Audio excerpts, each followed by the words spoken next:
nama du'e waa sadiitu qabrii isaa wajjin dhaqa. Wantoota sadeen qabrii isaa wajjin dhayxu keeysaa wanni lama jalaa gara manaa deebiteetii wanni takka qoftii isa biratti hafti. kun hadiisa rasuula rabbii sallallahu alayhi wasallam qulqulluudha. Rasuulli hadiisa isaanii qulqulluu keeysatti namtichi tokko takkaanuu namtittiin takka yeroo duute wantoonni sadii isaa wajjin akka takkaanuu isii wajjin akka gara qabrii dhaqan hime. Sadeen san keessaa ammoo yeroo namni san awwaalamu booda wanni lama jalaa deebitee wanni takka qofti akka biratti haftu rasuulli rabbii sallallahu alayhi wasallam nuu himan. Sadeen isaa wajjin takkaanuu isii wajjin qabrii dhayxu maatii, qabeenyaa fi dalagaadha.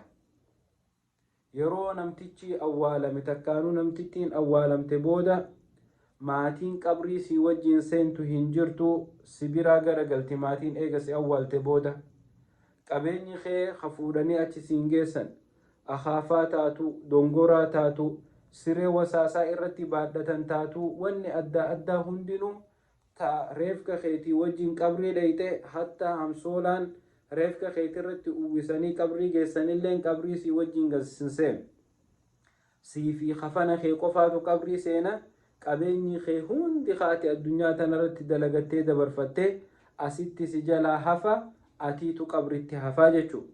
Wanni sadaffaa dalagaa takkaanuu hojii gaggaarii ati addunyaa tanarratti dalagatteetu si wajjin qabrii dhaqa.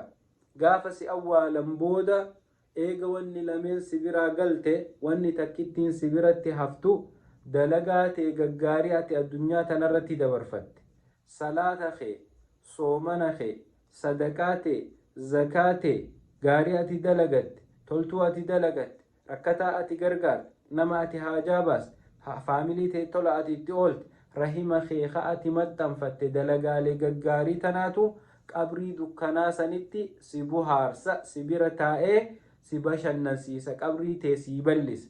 Kanaafuu muraadni addunyaa tanaa hundinuu achitti si